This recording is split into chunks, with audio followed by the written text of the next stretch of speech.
সকাল সকাল ঘুম থেকে উঠে বেটা মাসে যে কি পরিশ্রম শুরু করে দেন আগে দেখুন, ছোট্ট একটা মুরগির খামার বানাইছি, 7-8টা লাল মুরগি তুলছি। তো যাই হোক বন্ধুরা, দেখেন আজকে আইসি খাবার দিবেন নিয়ে। তো আয়া দেখি মা আগেই খাবার দিয়ে থইছে, খাবার খাইয়া বেড়া বেড়া রয়ে রয়েছে।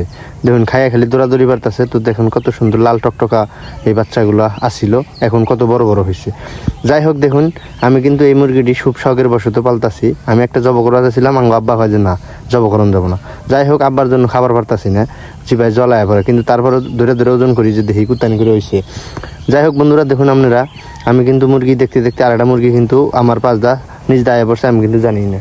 না জানার কারণে মুরগিটা দৌড়াদৌড়ি পারতাছি। তো দেখেন খালি মুরগি নিয়ে দৌড় পালি চলবো না, কারণ গরু আছে, গরু গোনার জাফান রাখবো। জাফানের জন্য রেডি হয়ে যায়, রাইতে খুব গরম গেছে। দেখুন আয়া পড়ছি গোয়াল করে গরু জাফার আয়া হেরা দেই মোটরে পানি নেই, মোটরে পানি না থাকলে তো মেজাজটা গরম হয়ে যাব।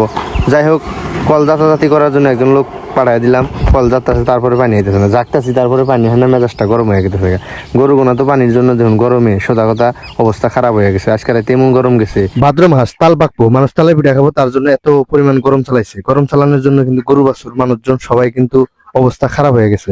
তো যাই হোক সব জল্পনা কল্পনার শেষে দেখুন আমার মোটরে পানি আয় পড়ছে। পানি হওয়ার পরে গরু গোনারে ছিটা ছিটা দিতেছি, কারণ গরু গোনার জাফাইতেছি, গরু গোনা না জাফাইলে কিন্তু একদম অবস্থা খারাপ হয়ে যাবো। প্রচুর পরিমাণ গরম থাকার যাই থাক, কারণ পুরুষ মানুষ হয়েছি, কাম করে এখানে রাখবো, কাম না করলে আমাদের ভাত কপালে জুটবো না।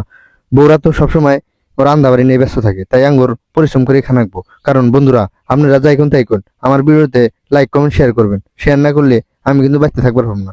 ধন্যবাদ সকলকে, আসসালামু আলাইকুম।